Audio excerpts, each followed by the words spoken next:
No intro, just going raw. Shamona, hee hee. That's the intro. There you go. That's all you needed. All right, ladies and gentlemen, welcome back. MJ magic. Yes, sir. Welcome back to OTS News. We've been on a bit of a hiatus, but we are back. Mr. Theo, today, well, all right, today is a bit of a nothing burger. It's a great way to really, that's true, really come back to the kick news. it in the gear, you know? Because we basically have one piece of news, and our discussion is just something. It's not even. I guess it's current, but it's not something that just happened or something like we normally talk about. Right. News. So yeah, before we do all of this incredible stuff, though, Mr. Theo, we've been gone for like 2 weeks at this point. So what's going on? It's not going to help that we're also going to be gone next week, or at least I'm going to be gone next week because I will be in Alaska on a cruise with the family. Yep. Okay. Whole family is going on an Alaskan cruise all week. It's my dad's birthday next Saturday. And so that's always something he's really wanted to do. So taking a family trip, taking a cruise up to the Alaskan coastline should be very beautiful, should be very cool. Good weather up there. Nice. We're all very excited. Probably going to be getting some packing started later today, but yeah. Nice. I might you'll be gone, but I might do a solo OTS News depending on what's going on in the current week. But yeah, it's been one hell of a time. It's been a not very fun time for me. The reason we've been gone is because my foot has been absolutely fucking fucked. Fucking foot. It's something I deal with every once in a while, some plantar fasciitis. It basically just swells your foot up and makes it very hard to walk and very painful to walk. But within basically, all right, here's my foot, right? Here's my foot. This is your hand. Okay. This is my big toe, right? So I had it here. I had the plantar fasciitis like right here. So I couldn't really walk here. I've had it from time to time. Like sometimes it's not as bad as painful, but I can walk. One time I had it, and it was so bad that even sitting in my bed when I would have to get up to pee, just taking my foot off the bed and putting it on the floor was the worst pain I've ever had in my life. And I legitimately, I don't know how I survived that one. But, so yeah, I had it here, right? I had it here. It was pretty bad. I couldn't really walk. I have crutches because that time that it was that bad, I legitimately thought I had broken my foot or something like that. So I went to the hospital, and they gave me crutches. So I've had these crutches for like 3 years, but I'm probably never getting rid of them because they're a lifesaver when this comes back up.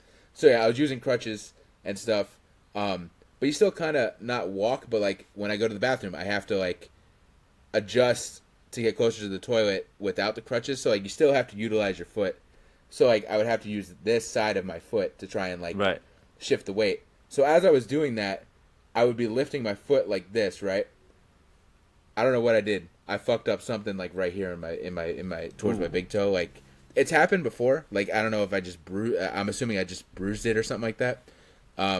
So then once this cleared up, I still wasn't in the clear because now this was a pain in the ass. So now it's at the point where I'm still kind of limping, but I can at least walk. It's getting there. I could tell like when I woke up this morning, I basically didn't even feel it. So like it's definitely getting to the point where my foot's almost good. But yeah, that's why we've been gone. Long story short, that's why we've been gone because I could not even get myself from my bed over to here to record. We did record the WrestleMania 20 review. I was able to hobble my ass over here because I wanted to at least get something out. But yeah, that's why we've been gone. I just couldn't do it. Honestly, bro, I was in so much pain.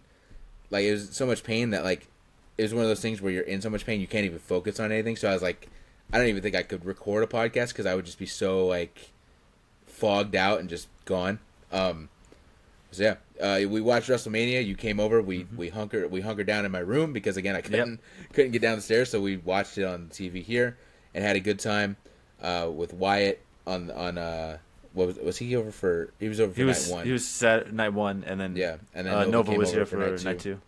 We had some good food, some El Cerrito. It's a good Mexican spot. Had some B-dubs the next night, which wasn't as good, but it was still decent. It was still good. Man, them El Cerrito quesadillas, dog. That might be my number one food. Like that, man. Specifically from El Cerrito, it's just that is so good. I think we got those Saturday, and I think the following Friday, I think I got them again last Friday. I think I was like, I just gotta get those quesadillas again, dog. The shrimp quesadillas specifically are just so good. But yeah. All All right, let's.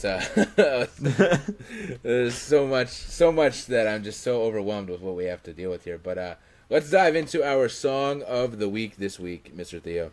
Let's do that. Yeah, song of the week. Good place to start as always. My song of the week, as we had just recently seen the Michael movie last week. Obviously, I felt it only fitting to pick a Michael Jackson song, and one that I've been really getting into recently has been "Get on the Floor" from the Off the Wall album. It's super funky, super fun. It's just right on my. I love earlier MJ stuff. I feel like the earlier stuff, I commonly I feel like it's probably his most popular stuff. But like those first two albums, man, I think they're just cover to cover bangers. That's interesting. I'm wearing an MJ shirt right now, but that's an interesting take because for me, if I'm being honest with you, I mean I love all Michael Jackson, but right, yeah, I think I kind of like him the later he goes in. Like I love the Dangerous album and the Unbreakable and all that stuff. Like.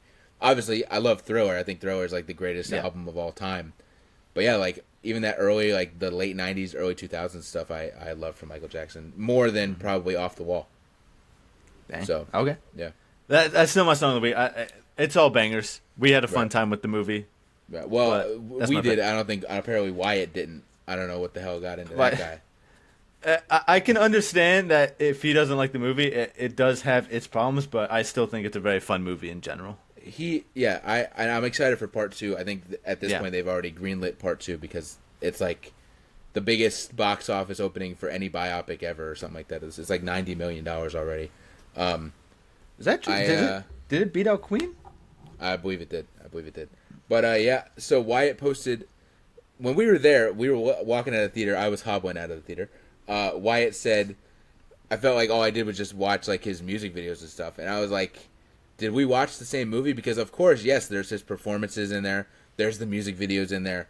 But I don't fully agree with the idea of, like, oh, it's just them recreating all of his stuff. Because I felt like there was actually a really interesting narrative across multiple things. So Wyatt, when he got home that night, he obviously did his Letterboxd review and posted. And it was, like, 2.5 stars or something like that. And he posted, if money's tight, save the money and just stay home and watch like a playlist of his performances. And I was like, I replied to the story. I was like, bro, I don't know if you're trying to rage bait, but I'm about to like, I was like, please, I'm going to ignore. I said, I'm going to ignore this so I don't have to humble you. And he was like, how are you going to humble me with my take? And I sent him a fucking novel about why he's wrong. And why there are interesting aspects. So what you're saying is he succeeded in rage baiting you is what you're trying to say. I don't think he was trying to actually rage bait me. I think it's his honest opinion. So I sent him like this novel, basically just explaining, hey man, here's all the story that apparently you missed between obviously the biggest part of the story, him trying to escape his father. But also you see his mom finally standing up. You see his love for animals. You see his love for children. You see the whole thing behind the Pepsi stuff. You see all the stuff with the lawyer. Like there are multiple aspects. It's not just a playlist of his live performances and music videos.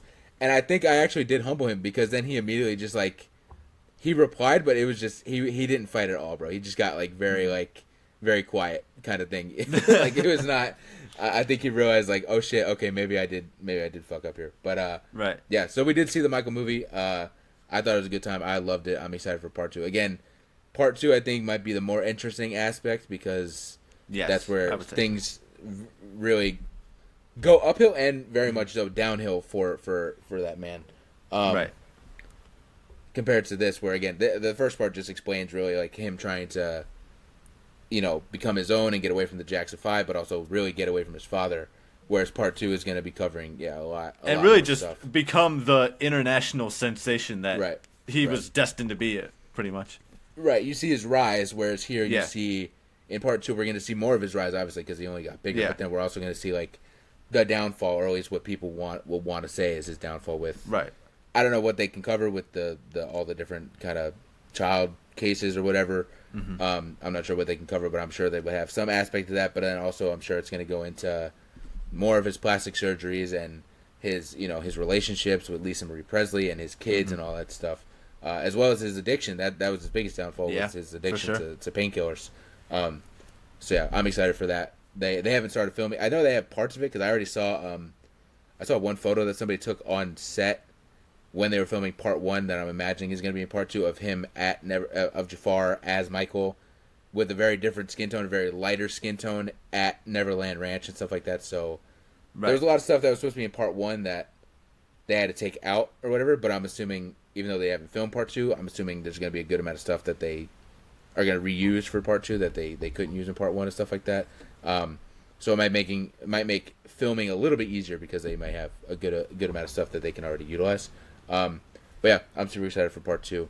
I know this is Song of the Week, and we just did a whole Michael movie review. I was about to say, like, this could have been the episode right here. It's just a Michael review, pretty much. That was supposed to be last week, and then when I went to do this week, I was like, I feel like we're kind of too far apart. But either way, we both enjoyed the movie. I probably enjoyed the movie a lot more, but I'm glad you also enjoyed the movie. I enjoyed it. Really, my gripe, I gave it like a 3 out of 5 on Letterboxd. Really, my gripe is I think there were just some just writing decisions that really didn't stick with me or stuff like that. Right. And some character choices that I wasn't really like a big fan of in terms of like inclusivity. I was like, because really, like, Michael and his dad are honestly like really the only 2 prevalent characters in this entire movie. That was I would have liked to seen a little bit more of like the other members of the Jackson 5, a little more from his mother and stuff like that. Right. We just didn't get enough. I think that's really what my issue was. Yeah, I agree. I did say something like that in my review on Letterboxd as well, where like I think I gave it a 4 out of 5 stars, or maybe 4. I think I gave it a 4 out of 5 stars. Mm-hmm. And I did say, obviously I loved it, but I did say there were some things I wish they could have dove into because, like, you like Michael Jackson, but you're not a huge fan. You don't know. I'm sure when you saw this movie, a lot of this stuff was first time knowledge for you watching this movie. I knew brief details of it. There was obviously a lot of stuff I did learn, but like I kind of knew a bit of the gist going into it. Right. So like my big thing. There was a whole thing where Joe talks about how, they're gonna like go on tour or whatever, and they gotta do it without Jermaine because Jermaine left Motown, and it's like a passing line. Like he just says it and they move on. That was a huge thing, bro. Like there was a whole issue, and there was a rivalry between Michael and Jermaine because Jermaine dropped like a diss track about his brother. Like there was a whole thing that I'm like, damn, they just like glossed over that real quick. Now, granted, I'm pretty sure Jermaine had a good hand in this movie, so maybe he didn't want it to be covered in this movie.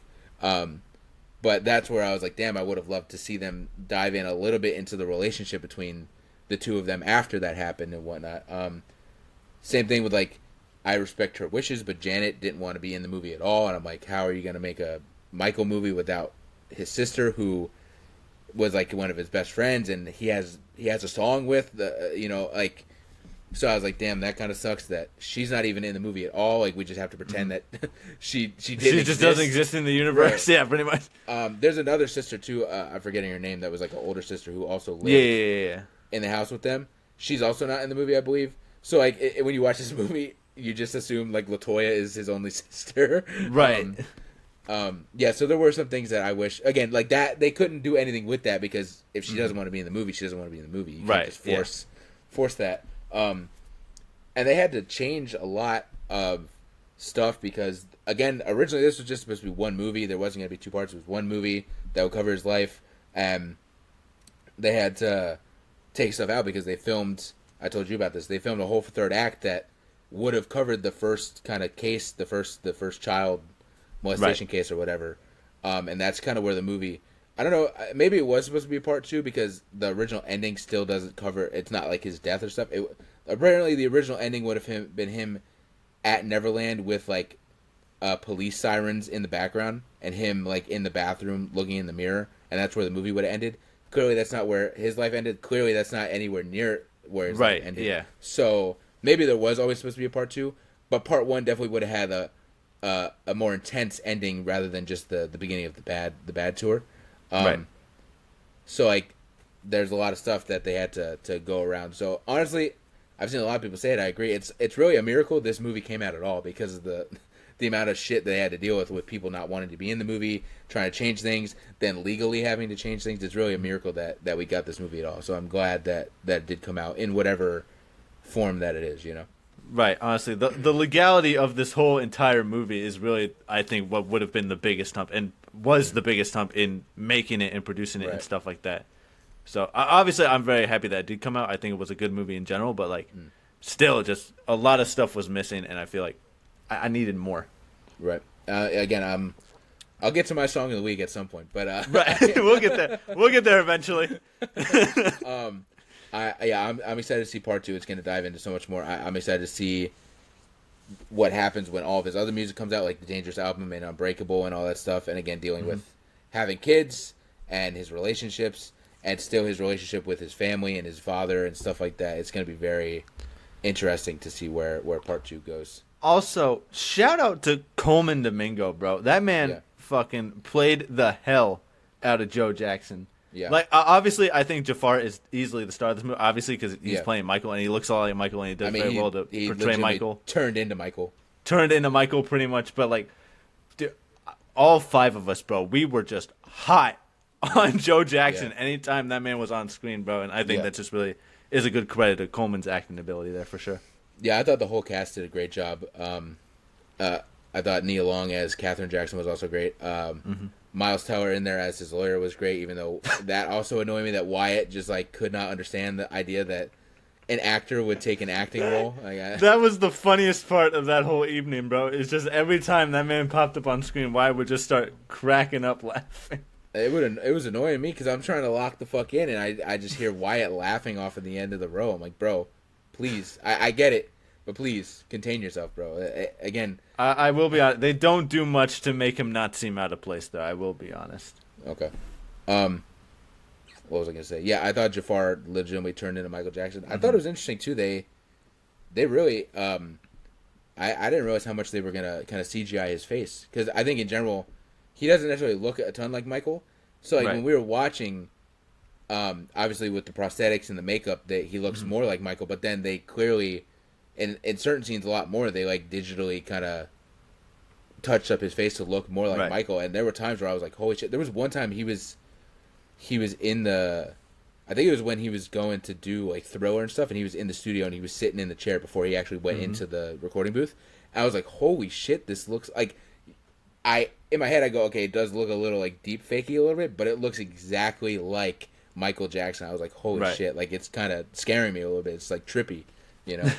But yeah, I thought it was great. I'm excited for part 2. And with that, my song of the week is not a Michael Jackson song, even though I feel like it should be after it should have been. I was expecting it to be. It. You know, I'll switch to fit the vibe. I'll have to remove the song I added, but my song of the week then will be "Who Is It" by Michael Jackson. That's one of the ones that I've been listening to a lot. Absolute banger. I love it. I love the songs. I mean, again, I love all of his music, but I really love the songs, man, where like he just like has that cat's eye. Cat's eye going off here. Michael, that's not Michael Jackson. Who's that? I love the songs where he's just got like that emotion in his voice, man. Like when you hear like Tabloid Junkie, I love when you hear Earth Song at the end and he's just like screaming into the mic, as you know, in the music video he's like getting blown away by a damn tornado and stuff like that. But like, yeah, those songs where he really puts like that rasp and emotion and like that almost violence in his voice is, it's chef's kiss. I love that too about Ed Sheeran. Ed Sheeran does that sometimes where he'll put like that emotional, that pain, that rasp in his voice, and I'm like, man, that's like cracked me, dog, in a song. I love that shit. It's good stuff. All right, it's time for our weekly blind rank, Mr. Theo. I'm kind of excited about this one. Okay. So obviously, as we've been talking about the Michael movie, I thought it would be fitting here if I had you blind rank different Michaels. Ooh, I'm gonna give you 5 different Michaels, some real, some fictional, but I'm gonna just give you some Michaels. Okay. And we're gonna start off here. Oh, these are okay. At first I'm thinking like different eras of Michael Jackson, but you're saying like just different Michaels in the world. Different Michaels in general. Okay, all right. Okay. We're gonna start off here with the man that is always just stalking around in your fucking garage and scared the shit out of me. I think it was like a weekend or two ago. Michael Myers. Every time I go out to that fucking garage, bro, I always forget he's out there, and I just turn on the light, and that motherfucker's just standing there. Yeah, sometimes that happens to me. It gets my nan more than anybody because she goes in the garage a lot. Yeah, it gets her all the time. She'll go out there. There was a time. Quick story. There was a time where we had first gotten this thing. I ran to the Lowe's down the street and picked this thing up, and I called, like, we had it for a couple days, and I was like, I'm gonna fuck with my mom because I just love fucking with my people. So I fuck with my mom, and I'm like, Mom, I don't want to alarm you, but I came downstairs earlier, and there was a guy in a blue jumpsuit in by the front door, and I went upstairs and I came down, and it's like 3 hours later, and he's still wandering around the front door, and she said that her, like, do you know when you get scared and like your blood turns cold? That's what she said happened. She thought like I was about to get killed or somebody was gonna come in and break in, and I'm like, just like, I don't know. He's just like standing there. He's got a mask on and stuff like that. And then she started to catch on to what I was saying, and she was just like, "You're a fucking asshole." But yeah, the same thing. Whenever we put him by the door for Halloween, he'll get me sometimes when I go to leave the house, or my mom, or when my mom comes home from work, she'll come around the corner and jump. Yeah, good stuff. But I'll put him in the 3 spot because I do like Michael Myers. He's cool, but he's not. I don't think he's my favorite Michael. Okay. Next up, we've got Michael Jordan. Ooh. This might be a hot take, but I think he might go in the 5 spot for me. Whoa. I ain't discrediting the man. He's a legend, but he ain't no Kobe Bryant. That's all I know. Kobe Bryant's my favorite basketball player of all time, and I also like LeBron more than I like Michael Jordan. My thing with Michael Jordan, similar with LeBron, they just loved they were in that drama a little too much, man. For guys that wanted to play the game. Like, that's why I love Kobe Bryant, putting the hotel room thing aside. When it came to the game of basketball, Kobe Bryant didn't give a fuck about no drama like, he was there to play. He wanted to play. That's all it was. If there was teammates that had issues, he would tell them, figure that shit the fuck out and leave it when you come into the building. He wanted to play. LeBron, Michael Jordan, they like that drama a little too much. They like to, so that's one of my things. So I'll put him in the 5 spot because, again, I like him. I'm not saying I dislike him, but he's not my favorite basketball player, so I don't think he's my favorite Michael either. All right, after Michael Jordan, we've got Michael B. Jordan. Oh, that's going to be I got to leave the 1 open, but I'll put him in the 2 spot. That boy's goated, man. That's Killmonger right there. That's I'm forgetting the name from Sinners, but just Smoke and Stack. Smoke and Stack, yes. So good. I do remember talking about Michael Jordan and Michael B. Jordan. I do remember during the pandemic when that new Space Jam came out, me and my mom watched it on HBO Max. And I did love that joke where they were like down and out in the locker room and they need their help, and Michael Jordan's coming through, and then it's just Michael B. Jordan just standing in the locker room. That was good. But yeah, 2 spot for me. I want to keep 1 open for somebody else, but yeah, he's fucking goated, bro. He's such a great actor, man. I'm very happy that he won an Oscar for best actor this year. Very well deserved. Yeah, he's great. We got another legendary actor here, Michael Keaton. Ooh, what do I have open? 1 and 4. 1 and 4, yep. All right, I'll put him. I'm really betting on 1 here. I'll put him in the 4 spot. I do love Michael Keaton. He's great actor. He's Batman. He's actually right over there somewhere. Yeah, he's great. But again, I don't know who the 1 is, but I'm hoping it's somebody good. I have somebody in mind. If it isn't Michael Jackson, I have somebody else in mind that could be an appropriate 1. But other than that, I might be cooked. But yeah, Michael Keaton's great. I love him. I think he's a great actor. Very good. Every role I've ever seen him in, he's been great. So I think you might have lucked out here with your number 1 spot, because I'm giving you, for the last one, Michael DeSanta. Yeah. Man, that's crazy. Because he was the only Michael that I would have put in the 1 spot that isn't Jackson. Right. That's exactly. That's hilarious. Yeah, man. I mean, one of my favorite video game characters in general. He's definitely my favorite GTA character. I know Trevor is like yours. You love Trevor, especially when you were like playing back in the day. Trevor was definitely your favorite, at least out of the 3. Yeah. I was like, for you it was Trevor. For me, it was always Michael. I always thought, what an interesting. I understand why Trevor was your favorite, because you love like the stupid humor and the fact that you switch him and he's wearing a dress, killing somebody. Like, that's peak Theo comedy right there. Right. So I always understood. I'm like, yeah, that makes sense. But for me, I just thought Michael has such an interesting story, man. Such a good story of coming from North Yankton, being a bank robber, gets put into like a witness protection thing, and is like, you would think living a life in a mansion in basically Hollywood, but he actually hates his life because his wife's a fucking bitch who's cheating on him. His kids are fucking spoiled brats who are assholes, and he does nothing all day but like watch old TV or watch old movies, which he loves, but he also hates because he has no motive in life to do anything, and then he gets swept in to that story, bro, and just I think it's beautiful. Some people don't like the GTA 5 story. I've loved the GTA 5 story. I thought it was great, even from 2013 to now. I still think it holds up. I think it's such a good story. It's a great way to intertwine all three of those characters together and apart, and they have their own. They all have their own character development, and it's I think it's great. But Michael was always my favorite, especially too. I love the Solomon Richards missions, like the Strangers of Freaks. Or no, I think it's actually part of like the main storyline. Yeah, like I always love that stuff, helping him with the movie studio, and then you have like this big blow off with your Meltdown premiere, and then you go like fucking Splinter Cell in your house because you gotta. Yeah, I just think it's great. I love Michael.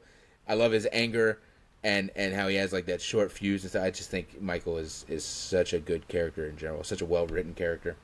So I'm very happy he's in the one spot. If I had to reorder this, what is my list now? It's Michael DeSanta, Michael B. Jordan, Michael B. Jordan, Michael Myers, Keaton, and then Michael Jordan. I would only probably switch Michael Myers and Michael Keaton. I would put Michael Myers in 4 and Michael Keaton in 3. Other than that, I'm very happy with my list. There you go. If I had to rank it, I'm putting Keaton at the 1. I love Keaton. I think he's an incredible actor. Not even just as Batman. Mr. Mom is like one of my favorite, like, parent family kind of movies, if that makes any sense. I love that movie so much. That's a great one. Then I'll probably do Michael B. Jordan. Again, just another goated actor. Yep. Very, very incredible. Then I'll do Michael DeSanta. Then I'll do Mike Myers and then Mike Jordan. All right. Nice. All right. You're going to be ranking Jacksons. Mike Myers, as if it's the fucking actor. Yeah. Yeah, your blind rank this week is going to be Jacksons. You're going to have to blind rank Jacksons. No, I'm just playing. That's not it. I wish I also considered that one, but I was like, I feel like Michael's will be easier to find. Like, what would you Jackson Stewart from Hannah Montana? Matt and Nick Jackson. Matt and Nick Jackson. Other than that, I don't know. Jackson Storm. Right, yeah. Jackson Storm from Cars 3. Yeah. I don't know if there's a 5th one, but all right, you're gonna be blind ranking movie villains, some of the greatest movie villains of all time. I love me some movie villains. Hell yeah. I like it. All right, starting off with the man, the myth, the legend, probably what I would say is the greatest movie villain of all time, Darth Vader. Man, how do you not put this man in the 1? I wouldn't know how you don't. I mean, he's easy 1 there. I feel like. I mean, just. We've been lifelong Star Wars fans. This man has been the face of it the entire fucking time.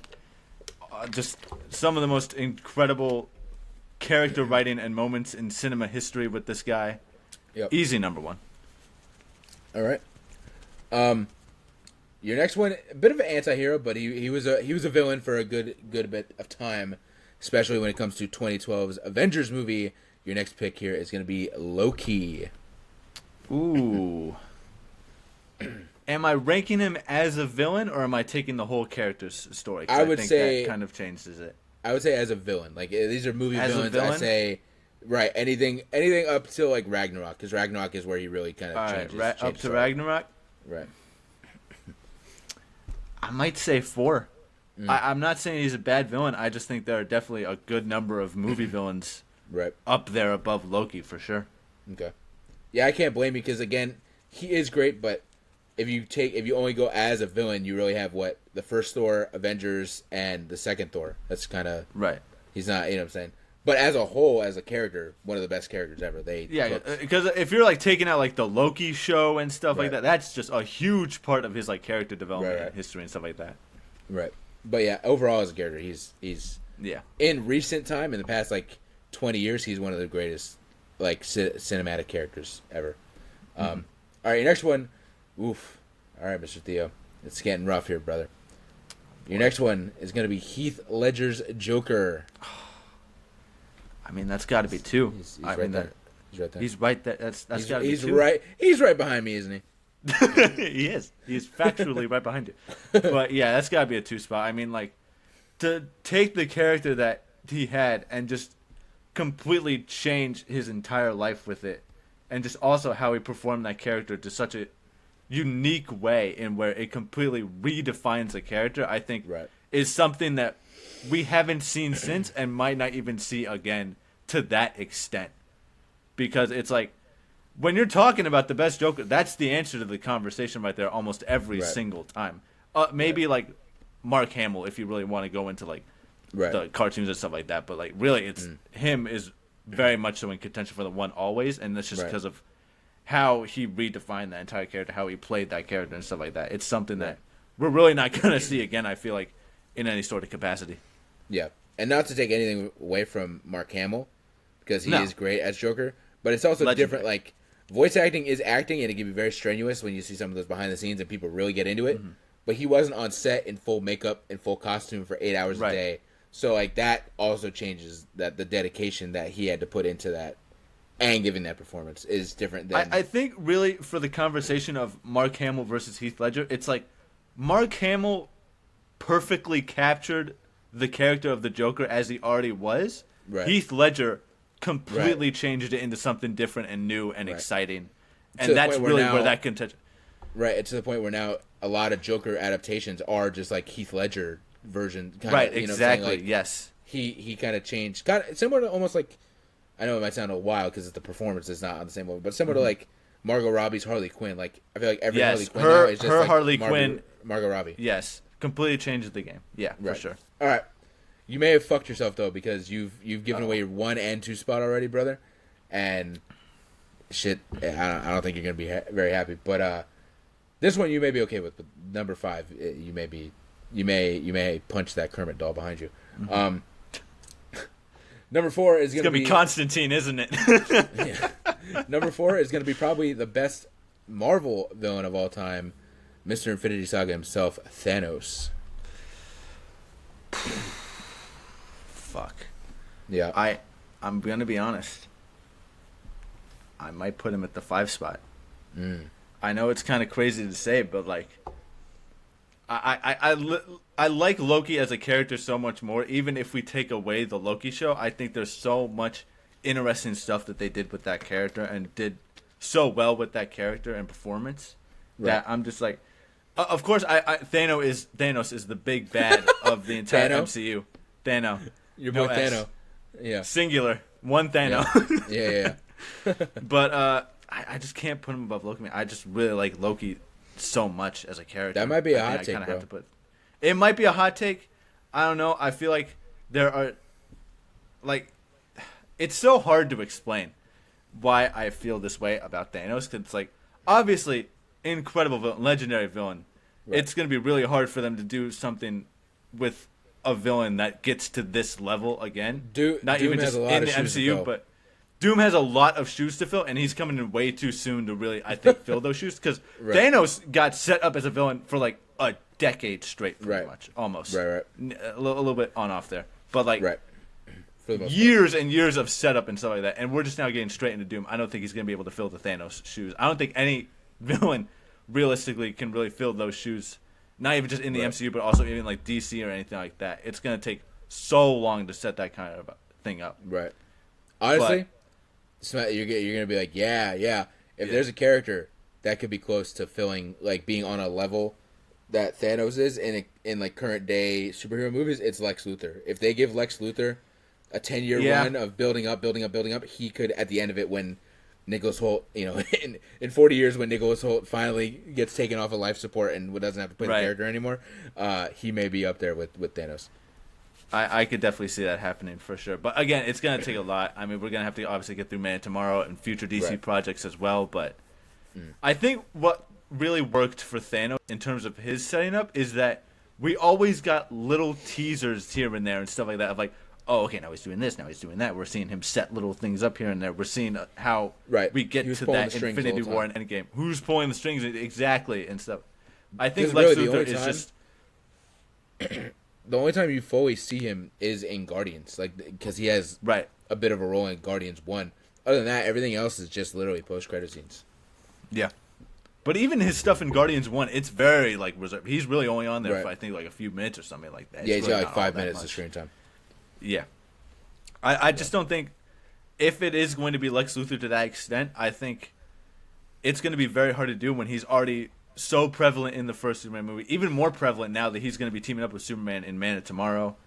It's going to take some time to really, if he even gets to that level, get to that level. Right. But Thanos, still, I think I'm going to have to put in the 5 because I feel like 3 could still be something pretty good.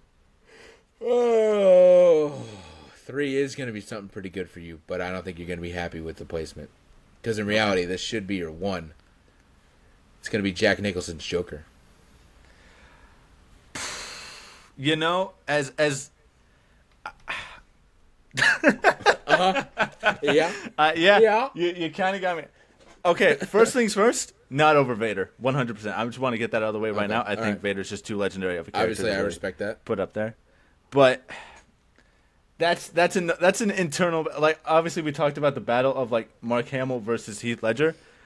Heath Ledger versus Jack Nicholson is a very internalized battle for me, because again, all the great points that I've said about Heath Ledger's Joker already are obviously up there, but just like, I just love how Jack Nicholson played that character, man. I just love it so much. How he's kind of like this mob boss, but he still obviously has like all the Joker related stuff and like the character design and whatnot.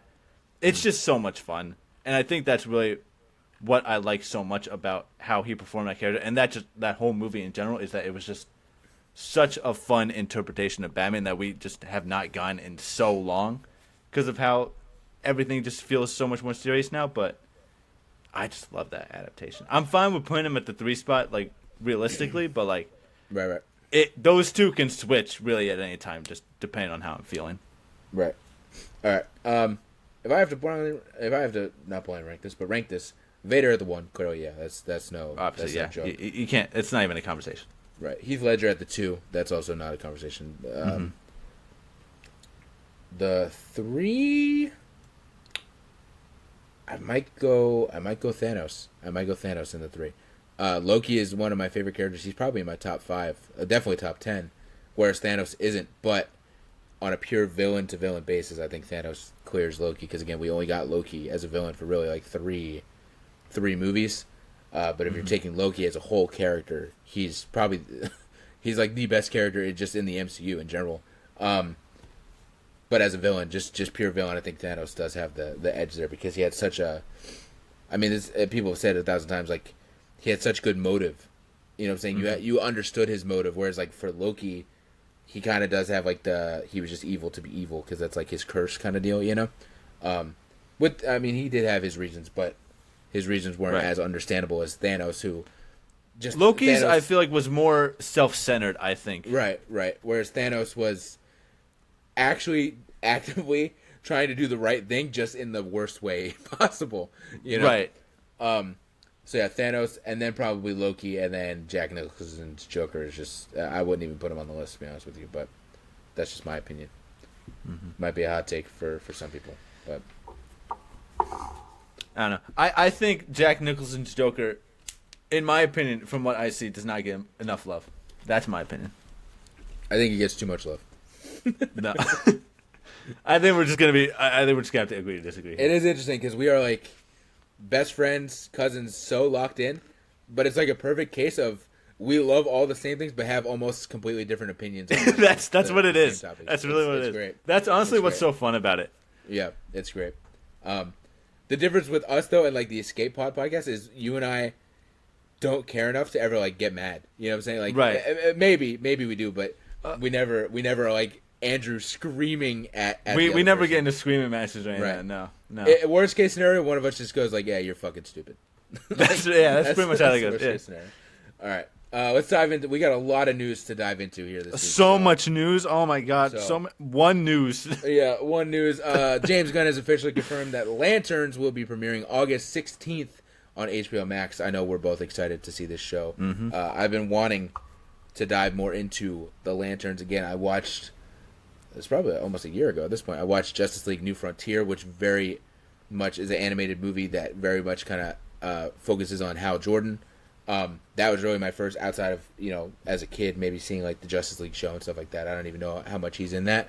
That was like my first real kind of dive into who Hal Jordan is and the Lanterns and stuff like that. I don't think I've even seen the shitty ass Ryan Reynolds Lantern movie because everyone just says it's so bad.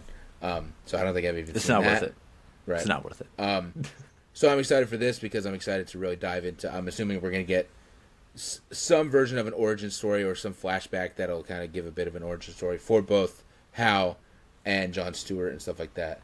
So yeah, I'm excited for this. August 16th is the premiere date. I know you're a big Lanterns guy, so this is definitely the Theo show. I'm not as much of a Lanterns fan as I used to be. I think as a kid, he was definitely one of my favorites for sure. Even though he's not up there as much anymore, I do still really like the character. I like the whole ethos or mythos to the Lantern Corps and all, just everything they do in like space and stuff like that. I think is super, super cool stuff. Right. Very excited for the show. Honestly, I'm kind of surprised that it took them this long to get a release date. I thought they already had a release day out. It's kind of surprising to see that they hadn't already, especially with this close. But I'm excited. A fun Lantern story for Mr. Theo here. This is like the only thing I could think of Lanterns wise. I remember this is probably like 2018 or something like that. Your short-lived Funko Pop phase where you were collecting Funko Pops for a little bit. Mm-hmm. I remember because I was big, obviously, was really big into Funkos. I think you messaged me because they came out. There's a Walgreens exclusive Jon Stewart that was coming out, and you messaged me on Facebook and you were like, "Hey, if you see this, can you please get it for me, or at least tell me what Walgreens it's at so I can go get it?" And I was like, "Sure, man." And as I said, "Sure," you were like, "Never mind, I already got it." That's so funny. I don't know. This is a random Saturday or something like that. You dropped in your car, probably fresh license, and you fucking tracked down this Jon Stewart Walgreens exclusive Funko Pop. He's one of my goats, man. I mean, that was like a childhood hero for me. Yeah, he was like my favorite on the Justice League show and whatnot. There was another piece, man. I wish it almost happened. That I could have. So we could have. This would actually. It would have been news. It would have been the whole episode. There's been rumblings that we could finally be getting a third GTA 6 trailer today at some point. Today? Yeah. So that's crazy. I wished it would have dropped this morning and we could have. That would have been the whole episode. That would have been great. But again, we've heard it 1,000 times that there's trailers, so it could be nothing. But I have seen. I think what changes it is normally like people talk about that, and it blows up everywhere, and like all of your friends are like, "Dude, did you hear there might be dropping that GTA 6 trailer tomorrow?" And then nothing happens. I haven't seen a lot of noise about this, and that's what makes me think maybe it could be true, because I've only seen GTA content creators talking about it, so I'm just like, maybe it could be true. Hopefully it happens. Obviously, if it happens, it'll probably be tonight. Right. But I know the CEO of Take-Two, he did say the promotion's gonna be starting soon. So he said that a couple weeks ago. So I'm like, this game comes out in November, I think, right? So yes. Allegedly, we'll see. It's got, if it is, which I'm assuming it will. They got the promotion does have to start at some point. So hopefully by tonight we do have a third trailer with maybe some pre-order info and stuff like that. I know we're getting close. So yeah. So if that happens, we'll have something to talk about. Not next week because you'll be gone, but I'll be talking about it then. All right, it's time for our actual discussion here, though. I feel like maybe we did this a little bit when we talked about the trailer that came out, but fuck it, we're gonna do it again. May 4th is right around the corner. We gotta talk Star Wars. We do need to bring in some Star Wars. Yeah. So what do we want to see from the Mandalorian and Grogu? I believe it drops May 22nd, I think. Mm-hmm. Yeah, I do believe so. Yep. Which we will be there. We will be watching.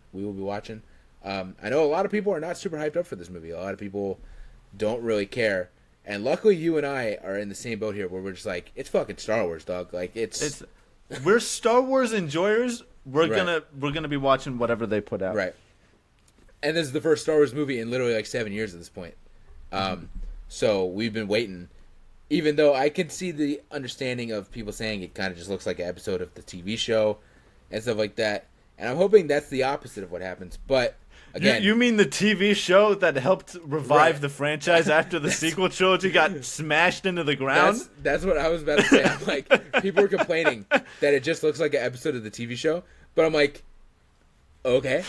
You mean one of the highest rated Star Wars projects to ever release for the franchise? Right. Okay. You mean featuring the character of Grogu, who legitimately took the whole world by storm for the past 5 years? Literally, has sold billions of dollars worth of merchandise worldwide. Right. Okay. Probably outside of Darth Vader, it's probably the highest grossing Star Wars. You mean the reason that my sister even got into Star Wars in the first place, who did Right. not give a fuck about it beforehand? Okay. Right. You know how many soccer moms went to Disney and bought Grogu from Ben and never wore it again? That man, that fucking child has made money. That child's made money, man. I mean, I can understand if it's a thing where they didn't care so much for season 3, which I can understand. Right. It was not as good Right. as the first two seasons. But nothing burger. That show helped this franchise And so much. Even season 3, I agree. Nothing happened, but it wasn't bad. It wasn't oh my gosh, this fucking sucks. It was just kind of okay, it just exists. Yeah. And they also had a very tall task to take with season 2. Season 2 is That's true. goated. Fucking insane. I brought up the soccer mom thing because I was like, the YouTuber Holden Harmon that I love, my favorite YouTuber. Him and his wife do reactions and stuff like that, but sometimes he puts out a family vlog and things like that. So around the time he was showing his wife Star Wars for the first time, they went to Disney and they went to Galaxy's Edge, and he made a vlog of them walking around Galaxy's Edge. And she's not a soccer mom or anything like that, but it just made me laugh because she was so heavy on she needed to get a Baby Yoda doll. She needed a Baby Yoda doll. And so they went and they got the toy one or whatever, the $40 toy one or whatever. And I'm just I wonder if they even still have that, or if it just ended up you know what I'm saying? This was years ago at this one, so I'm right. I wonder if they even have it, or if it ended up in a Goodwill donation bin in a couple months later. You know what I'm saying? Yeah, Grogu has sold so much. He's made so much money, bro. And again, that's the funny part. He's sold so much, he's made so much money, but it's not even off of us. It's not even off of the Star Wars fans. It's off of the moms and the sisters that just think he's adorable. And like you said with your sister, credit to the man Grogu, bro. He's goated because he has introduced so many people to Star Wars at this point. Mm-hmm. Yeah, again, not for us, bro. We love Grogu. He's great. He's cool, but you gotta respect him because this little green guy has brought in so many women and little girls into Star Wars that would have never cared to watch Star Wars. It's Grogu has done such a good job of introducing people outside of Star Wars fandom into Star Wars and whatnot. And Din Djarin has honestly just become one of the most popular characters in the entire franchise for people that have already been into Star Wars. Right. So, you got the two biggest characters winning here for the entire franchise. Yeah, so it makes so much sense that there's going to be a fucking movie, because why would you not take your two biggest characters currently in Star Wars and transcend them from somebody's iPad to a fucking IMAX theater, bro? You know what I'm saying? It makes so much sense. But yeah, I'm excited for it. We don't know the story. That's kind of the fun part too, is we have no clue what the story is. We know Zeb is there, which is cool. Shout out the Rebels crew. We know Sigourney Weaver is playing an X-Wing pilot who I'm assuming is probably some sort of general or something like that within the rebellion. Other than that, we have no fucking clue what's going on, bro. Literally have Embo's no clue in there? what's going on. Embo, that's true. Nice Clone Wars pull with his dog. But yeah, outside of these few things, we have no fucking clue what the story is. What's the motive? What are Mando and Grogu going to get into? Moff Gideon, as we know, is dead. Who's the main villain of this movie? I don't think it's Embo. I think Embo is just bounty hunting. You know what I'm saying? Who hired Embo is really what the deal is. I think they've, unless I'm stupid, I think they're hiding who the villain is. I don't think we've seen who the actual main villain of this movie is, because I think Embo is just the guy that got hired to do the job that the main guy, can't do or doesn't want to do. So yeah, that's very interesting. We know very little about this movie in a world where movies are spoiled all day, every day. You know what I'm saying? With just in the trailers, not even Reddit posts, which do happen. But just in the trailer, you could watch a trailer for a movie and be like, I know exactly how this whole movie goes. You know what I'm saying? I think Fantastic Four was a pretty decent case of that, where if you watched all the trailers for Fantastic Four, you could kind of piece together how the whole movie was going to end up. So yeah, I think in this world where we have Mando and Grogu, where we have no fucking clue what's going on other than our two favorite boys are going to be back on a mission. That's very interesting. But what do we want? That's the real thing. What do we need to grasp our hands around? What do we want to see? What cameos? What big moments? What do we want out of this movie? Is the real question here, Mr. Theo. I think for me personally, more than anything, just not even in terms of like cameos or moments or anything like that, what I want out of this movie as a whole, and this might upset some people because people still are not very happy about this. I kind of want almost a Star Wars story kind of experience, in where it's not like super heavy plot wise. There's not that. It's just a fun adventure movie. I feel like we need something like that. I'll be honest, I think that's the opposite of what most people want. I think, again, because I think I'm not against that, but I think when you look at that and you say, I just want a fun adventure, that's where people would be like, see, we told you guys, it's just another episode of the show, guys. It's just another episode of the show. So I do think I would be against it. Again, we love Star Wars. I'm going to be there no matter what, and I'm sure I'm going to love this movie and have fun with it, whether it's super plot heavy or not.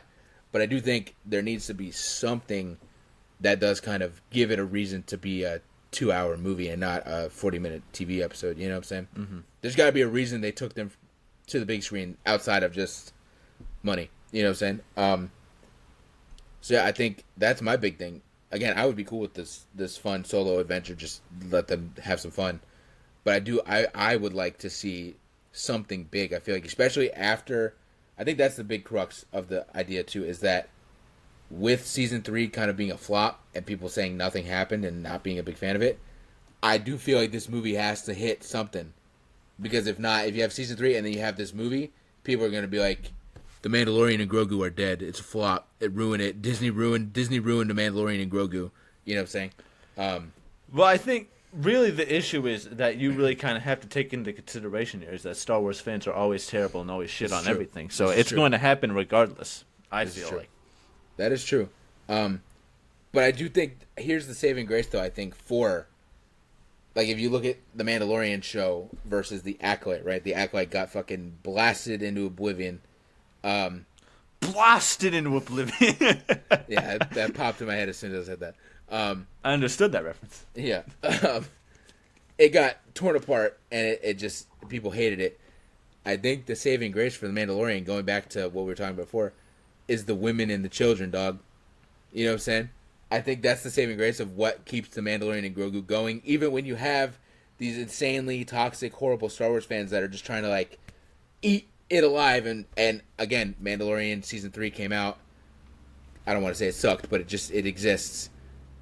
And I'm sure, this is a couple years ago at this point, but I'm sure when it did drop and it finished, I am sure that fucking Star Wars Theory and all these people were like, see, Disney doesn't know what they're doing. They don't know how to handle Star Wars.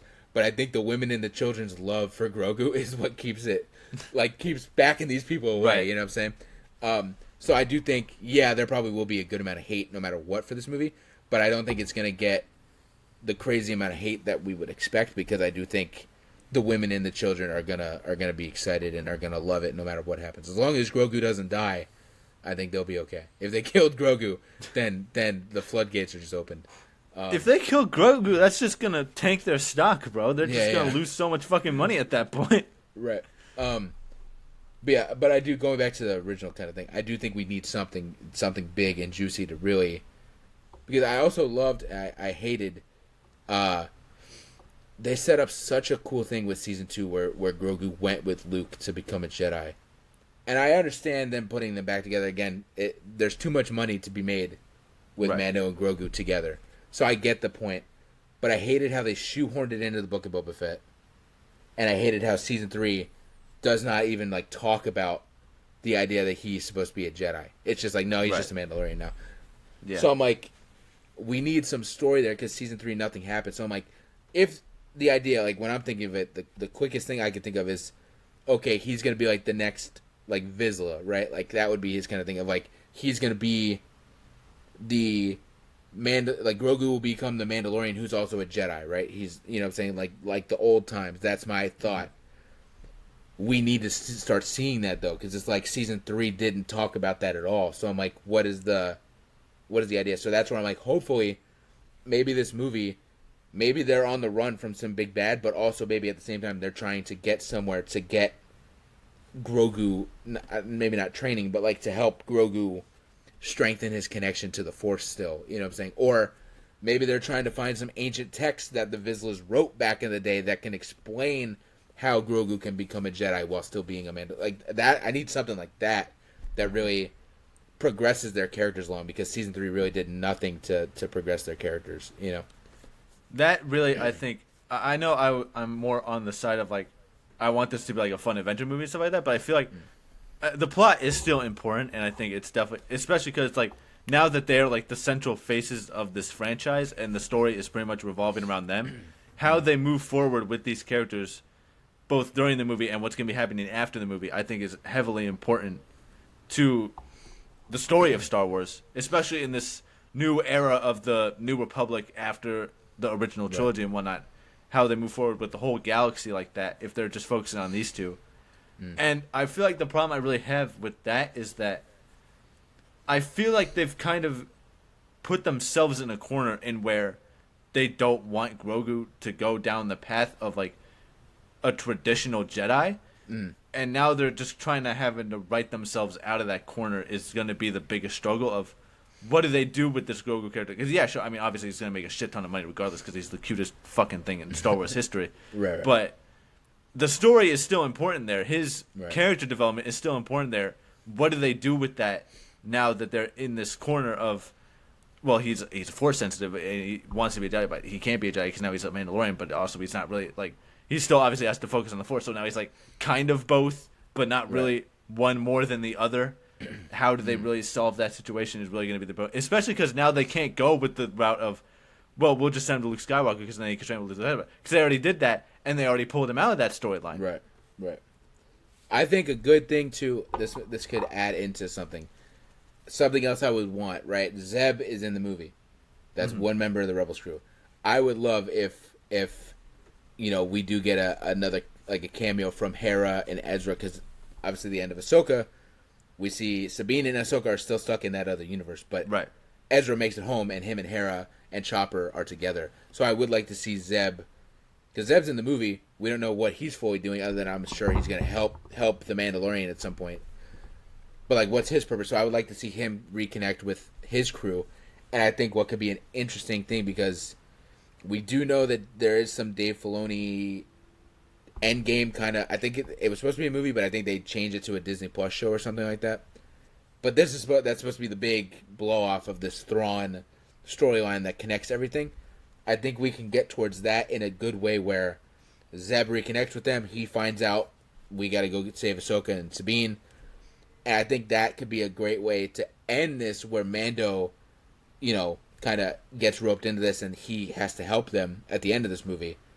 But I think it'd be interesting where, even though she's still young and she's a Padawan, Sabine is also a Jedi and a Mandalorian. So I think that could be a great way of like, well, if Ahsoka is teaching Sabine, why can't she also teach Grogu to kind of balance the same thing? So I think that could be Mando's. That's Mando's kind of thing. Obviously, Mando would probably just want help just to help, especially he already knows who Ahsoka is. Yeah. But his motive at the end of this movie to go with them and help is, this is the best way for my son to be able to balance the life here that he's going to have to balance, is to learn from Ahsoka and maybe learn from Sabine and help Sabine, or she helps him kind of figure that out. They're like classmates, you know. I think that could be a cool thing I would love to see at the end, is like, that's how we get towards that end game kind of show that we're going towards, apparently, is like doing that. And again, that gives Mando a reason to help, is Ahsoka could be the one that helps him train, you know what I'm saying? I'm trying to figure out, because like, also there's the situation of, it's very clear here that Din is in this, through what we've seen in the trailer, or what we've heard him say through the trailer, is that he's really just trying to prepare Grogu for life without Din in it. that's also another big stipulation. Really more so for Din's character than Grogu, but also for both of them at the same time, because that's such a big relationship for the both of them. But of how they can really transfer Grogu away from Din Djarin's character when the eventuality of Din's death, whenever that happens, whether I doubt it'll be in this movie, but in the Endgame show or something like that at some point in the future. At some point, obviously, that man's got to die. That man's got to die at some point. Pedro Pascal's not going to be doing this for the rest of his life. Right. But that's going to be a very interesting thing to see of how they really pull that trigger and separating those two permanently instead of just very temporarily like they've already done beforehand. Right. I think pairing him up with Ahsoka is really kind of one of the only options they really have at the moment. I would kind of like to see, honestly, if it's a situation of getting them to Ahsoka and Sabine and stuff like that, a situation in where Sabine kind of takes on Grogu as an apprentice. Right. Maybe this takes place years after, and where Sabine is already really trained up to be almost like a full-fledged Jedi and stuff like that, and training Grogu is one of the ways to where she really becomes that full-fledged Jedi that she wants to be at this point. Kind of like a Qui-Gon, Obi-Wan, Anakin situation. Yes, exactly, something like that. Especially hopefully without the death. Hopefully without the death. Hopefully, but I think especially for if Grogu is also wanting to hold on to this Mandalorian title, having Sabine as a master where she's already half Mandalorian, half Jedi, is the best way to go about doing that, because she would be the perfect master for that scenario. I agree 100%. And I also think from a character standpoint... This is also not just... For starters, I personally... I don't know how other people think. I think it might be like 50-50. I really don't like how they've done Sabine as a Jedi. I just don't think it really should have happened in general. I'm really kind of against it. More so not, because I feel like a lot of the Rebels show is her kind of like sticking true to her Mandalorian self, taking some things from... oh my god, I'm forgetting his name. Fucking... I want to call him Caleb Dune because that's just his actual fucking... Caden. Taking like lessons from him about like Jedi teachings and stuff like that, but really that's some of the best stuff in that show too. It's really good stuff. But sticking true to her Mandalorian self more than that is like taking some of those Jedi lessons, but altering it really to kind of fit her Mandalorian self. I've always thought I was like, it's great that she really wants to stick to that, right? While taking advice from Jedi, but not like adhering to the Jedi way and stuff like that. I've always found great, and with such great writing, for them to just kind of completely 180 on that in the Ahsoka show, and to where she's like, yeah, okay, now I want to be a Jedi. I'm like, right. Especially in the case of just for her, it's like, it seems like they just wrote it to where if you want to be a Jedi hard enough, you can be. Right. I'm not approving of that writing choice whatsoever for the canon. Yeah, I can see your point of view. I'm not super against it. I think I just love Sabine in general, so I think her as a Jedi is just insane aura. But I do understand your point. I'm not saying it's not cool as fuck. I'm just saying writing-wise, it shouldn't have happened, and even how it did happen, it was handled poorly. Yeah, it does kind of backtrack from what her character was. But yeah, I think like same thing from a character motive perspective. If Din Djarin's whole thing is preparing his son for life without him when Din does die, this would also be a motive not only to get him training, but to get him with people that he can trust. Because it's like he could easily just be like, well, when I die, the rebels will look after my son.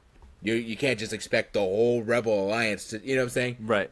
So it's like very specifically him being like, Ahsoka will train my son, and if I die, I know that Ahsoka and the people around her, Sabine, Ezra, Hera, Chopper, will take care of my son and will become like his new family. That's also a very big motive for, I would imagine, Din wanting to go get these people. Because also, he only really knows Ahsoka. Like, he knows a couple people, but like, you know, in this case, he'd be like, well, Ahsoka's the best to probably train my son, and probably the best to take care of my son if I do die. I think that from a character point of view, that's another reason to want to get him to these people, is to be like, if I die, at least I know that I'm not just leaving my son to this whole Rebel Alliance who may not actually give a fuck about him. I'm leaving him with a very specific person who has very kind people around that will take care of him, you know? Mm-hmm. I really... What I want to hope more so, if anything, for Grogu's character for the future, whether it's during this Endgame TV show or after that, is that we get to see at some point like 100, 200, 300 years in the future, or however old he'll end up being to where he's like a full-fledged adult now, is the future of this entire franchise and where it takes place in a complete like a timeline that we're very unsure about. I know, are they still doing the Rey movie and stuff like that where it's going to be like well after? Okay, if they're still doing that, I think that's something they could definitely explore. I think it's kind of on the back burner, but it's not canceled. I think it's just like they're just, they don't want another sequel situation, so I think they really want to like lock the script in and make sure it's good before they start filming. I think it'd be cool to see Grogu show up in something like that, or maybe even far after that, to where it's like a whole new era of Star Wars. I really kind of want that because I think that'd be super exciting to see for the entire franchise. I think that'd be cool. We need to see him in full like Yoda form, not like a baby anymore. Like in, full kind of like headmaster. I think it'd be really cool, man, if we do see that. If almost like because I would imagine again, I'm kind of rambling here, but I would imagine they're gonna get to Ahsoka and Sabine, but I don't think that they're gonna leave Peridia, right? That's what it's called, I believe. I think so. I don't think they're just gonna leave Peridia and be like, good luck with that place. I think they would find a way to be able to go between universes when needed. Because I also think Ahsoka's smart, so I think Ahsoka would say, this universe could be useful if something happens and we need to go somewhere. Or there's resources in this universe that we don't have in our universe. So I think like they would find a way, kind of like a Jedi Survivor thing, of like being able to go between when they need to. I would almost love if when we do get to like kind of the end of all of this, if we do see that flash forward, but Grogu has kind of like made Peridia his home. You know what I'm saying? Like that planet, at least, like he lives there, he takes care of it. That way, like he's still kind of like disconnected from like, because then you could say, why wasn't he in the Rey movie, like the solo or the sequel movies? That's how you can kind of explain it. I think that'd be so cool. Like, not that he's a hermit and he hates the world. It's just like, no, he just lives in his space and he trains. Even though he's like a grandmaster, he still trains with the Force and he connects.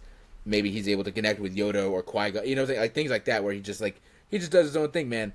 But at some point he has to, come in, and I think that'd be so cool if like he makes Peridia like his own world in a different universe while there's while the sequel trilogy is going on. I think that'd be really cool. Right.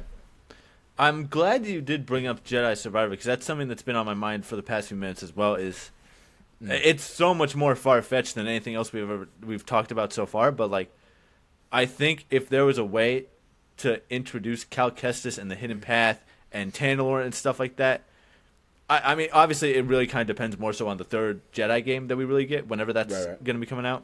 Hopefully announced soon. Hopefully announced soon. Hopefully it may be coming out next year. I don't know. I'm just spitballing here, but. How they handle that game, I think, could also really help kind of guide that into the canon where they're making the movies and the TV shows and stuff like that.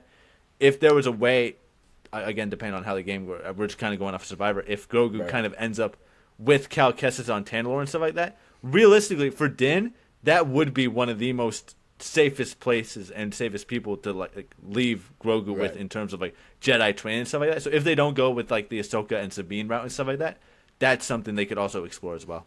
Right. I think it'd be cool. It is funny how we have two storylines in Star Wars at the same time about different universes and trying to get to different universes. At one point we kind of had three because there was the whole Bad Batch thing too where they were trying to get to like a secret planet or whatever it was. That's true. So there's really like three storylines at the same time about getting to a secret Although place. I think that planet really was not as much of a struggle to get to as these other two places. Still the same concept though. I get. But yeah, I would love to get like more of a Rebels cameo, like to set up that stuff with Ezra and Hera and Jason and Chopper and Zeb. I don't think Embo's dying, but I think Embo's getting his ass beat, dog. That's something else I want to talk about. I don't think you're wrong. I need to see this motherfucker throw hands. I think he's gonna roll up because in the trailer when we see him in like the grass or whatever, it's clearly outside of that house at the end of season 3. That house that Mando's at. Yeah, I think he is rolling up, and I think the first time, I think he is beating the fuck out of Din, and I think Din and Grogu are like escaping. You know what I'm saying?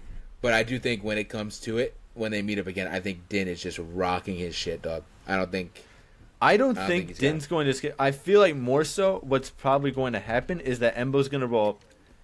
He's going to throw hands. And I think that's how Din gets into the situation with like the Huttas and whatnot and that fight pit arena. I feel like that's going to be something that happens and where Din may be taken as like prisoner or something like that. That's a good idea. And the Huttas have Grogu as kind of like their own, and it's like if you want to get out, if you want to save your child, you got to beat all these monsters in the arena and stuff like that. And I think Embo's going to be the way to get from that point into that. I forgot about that. About that.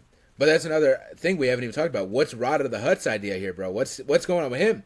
He's in the movie, and I think Jeremy Allen White did say that he does help the Mandalorian throughout this movie. But I'm like, what's the motive for him? What's his character story? You know what I'm saying? Because I think obviously he's not a Luke Skywalker level character, but he's still a pretty big character. At least if you watch that first movie and he's a fucking baby, which most adults now probably did because we were kids when that came out, right? So it's like any kid our age or any adult our age probably watched that and knows who Rada the Hutt is. So it's like it's a pretty big character to bring back around. What's is he just going to be there to be some comic relief and help, and that's about it, or is it, you know, are we setting something up with him too, and he's gonna, you know, it's interesting. I don't know if he's gonna get like I don't know if we're gonna get the Rada the Hutt Disney Plus show, but no. I don't think we get anything like that. I think really, from at least what I've seen from the trailer, is that he's obviously very prevalent in the fight pits himself. He seems like he's kind of the champion of these fight pits, which I think does kind of make sense because if you do really look into it, these Huttas are fucking incredibly strong people. They are no joke to be fighting against for sure. So it kind of does make sense, especially for Rada, who I think probably taking inspiration from Anakin and Ahsoka just wants to get straight up into hands and stuff like that and just be fighting and whatnot. But I do think in this context, he is still like, he's not like a kid anymore or anything like that. I think he's just kind of like a young adult, but he still kind of has like youthful energy to him and whatnot. So I think that's really what his driving spirit is to be in these fights, is just like maybe trying to prove himself to the rest of the Huttas that, hey, he's a top dog in this sort of contention, and he's not like another Hutta to mess around with and whatnot. So it could just be like a proving to his elders that he can handle the torch if they were to pass it to him in that sort of situation. But that's kind of what I'm seeing. Maybe it's a situation of Din gets in there with Rada and they have this fight, and I think Din maybe is able to luckily get the upper hand and win that fight, and maybe that's how he like gets out of that prison and gets Grogu back, and maybe Rada like in return is like, if you need help with something or anything like that, you come to me, I'll help you out. Right. No, for sure. Last little thing here we haven't talked about really. Sigourney Weaver. She's in here. She's playing again what we imagine is some like rebellion general or something like that. But what do we think again? What do we think is her real character? That's a big actress to cast in a role that they would just throw away. So I feel like she's got to be a pretty big character. I have an idea. I'm not sure like how true it could be. And it's not like a rumor or anything. It's just coming off the top of my head. Just the vibe I'm getting. I feel like we may have the same idea here. I want you to go with it first, but I feel like we might have a similar idea. I got a feeling she might actually be the big bad of this movie. That's what I've been thinking. I've been looking at it, and I'm like, she's giving off antagonist energy. I think she's going to be someone that I feel like is going to be very New Republic heavy in an antagonistic kind of way. Because we've seen that before in like Ahsoka and stuff like that, and where it's like the New Republic is often going against what like the main characters or the prevalent characters of that story are wanting to do. I think that's going to be really the difference here between her and Zeb, because I feel like Zeb is going to be like a rebel that's really going to try and help out Din and stuff like that, especially Zeb's with like Zeb.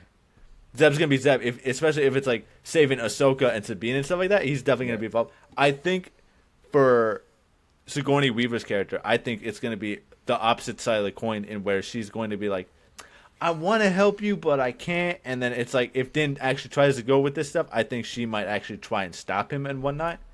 I think that's really what's going to be happening with Sigourney Weaver's character in this movie. Right. I can see that, or I can see a case where, you know, she's probably still working for somebody, but she's probably the big bad of this. So it could be a case of she's a rebel and she's part of the team, but then, you know, at some point she off screen gets kind of like the Thrawn offer of like, hey, this is what you want, help Thrawn and he'll give it to you.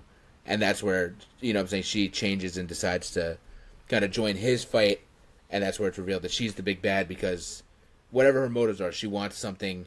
She needs something. She's got a sick family that she's trying to take care of that the rebellion's failing to help with.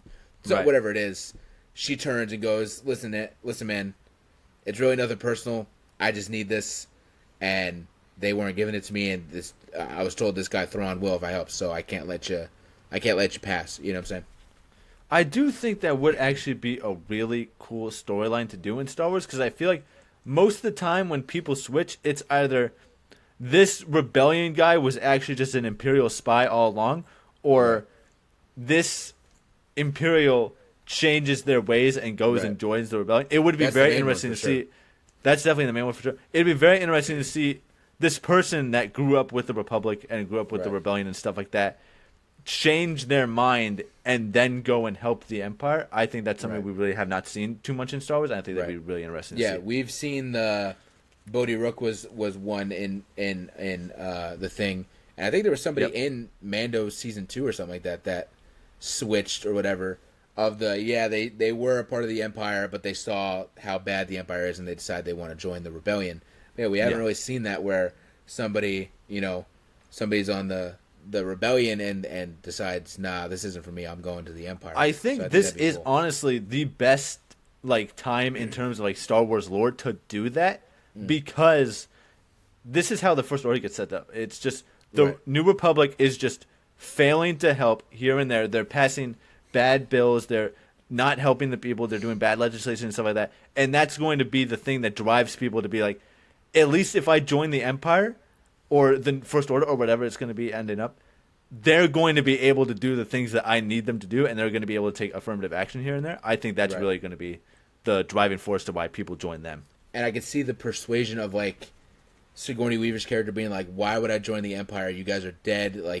It's a remnant. And somebody in Thrawn's camp could be like, that's what we want them to think. Look, we're on every single world. We're just hiding in the shadows. Just because you don't see stormtroopers walking around doesn't mean we're not there. You could look at Tatooine. I've got 15 spies stationed on every city in Tatooine. You know what I'm saying? Right. It could be something like that to where now Sigourney Weaver goes, okay, shit, they might actually be on the comeback, and they say they can help me. You know what I'm saying? So I think that would be really cool if she ends up being the big bad of this movie. And that way, they're hiding it, but they didn't hide it. She was still there. She's still, you know what I'm saying? That would be really cool. But is there anything else you want to talk about for this movie before we wrap? I don't know. I feel like we covered everything. I'm just excited, man. I think it's going to be a good time. It's going to be very fun. I'm excited to see everything that happens, to see who the big bad is, to see what the story is, and to see if this is going to start getting us in the direction of some hopeful character development for Grogu and Din Djarin, but also some story development for what this Dave Filoni blow-off is supposed to be. I think would be great. Do we think there's going to be post-credit scene or post-credit scenes? Oh, this is definitely going to be post-credit scene. I don't know if I want to really predict what post-credit scenes could be, because I feel like more than likely it's going to be something we've kind of already talked about. I definitely could see it being something Ahsoka or Sabine related for sure, but I don't know. I can definitely see.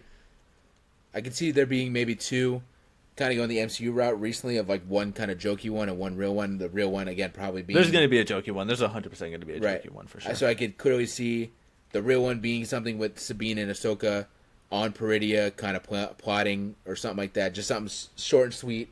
But the jokey one could also be Thrawn. But the jokey one easily, I feel like depending on what happens, it's got to be like Rod of the Hutt doing something, bro. I feel like he is going to be the comic relief for this movie. I think Zeb is going to have a little bit of comic relief, but I think the main jokes are going to be coming from whatever Rada's doing, because it is, in general, it's just going to be funny seeing a giant slug fighting and running and all that stuff. Right. So I could easily see Rod of the Hutt becoming champion and being like, all right, I'm going to head home and take my throne back at my father's palace, and Boba Fett's just sitting on the throne being like, get the fuck out. Something stupid like that would be funny. Or something with Zeb maybe, but I think Rod of the Hutt might be the real comic relief of this movie. Oh, dude. That would be hilarious. Now I'm just imagining more just a fight of Rada versus Boba for the throne. I just love the idea that he's the king of the Colosseum. Everybody gets beaten by this monster Rod of the Hutt, and then out in the real world he's just a bitch. He just gets bitched so easily, bro. It'd be so funny to me. That could be another interesting thing they could do, though, is that he's now the champion of the arena and whatnot, and maybe they bring in, I don't know who they would exactly bring in here, but someone that comes in and just easily just one-shot kills Rada or something like that to set them up as this future super big bad, maybe like a future Sith or something like that, or maybe like a Knight of Ren or something like that. They could definitely set that up. That would be funny. That would be a funny post-credit scene, something like that, where Rada's like, "Bring on my next challenger," and it's just all the Knights of Ren. That would be such good validation for what happened to them too, because they get bitched. Yeah. They bring in the Knights of Ren, and he's like, "What? I don't know. There's like 7 of them or something." He's like, "7 of you? I fought 15 people at once," and then as soon as the bell rings, it's just they all just one shot behead him. Yeah, it would be so funny. It would be great validation and like a comeback for because they should. The Knights of Ren need an aura gain. That's what it is. They were set up to be so cool and mysterious in Force Awakens, and then just got ruined. So I would love to see that redemption for them, just being like, "Yep, no, they were badasses the whole time. We just didn't get to see it." But yeah, all right. Shout out to WNRN, the Wrestling Nerds Radio Network, of course. Our gracious podcast hosts. Let us know in the comments. Are you excited to see the Mandalorian and Grogu, and what do you think is going to happen, or are you not excited? But if you're not excited, please be respectful at least. Nothing we hate more around here than a toxic Star Wars fan. So, yeah. All right. We will see y'all next week.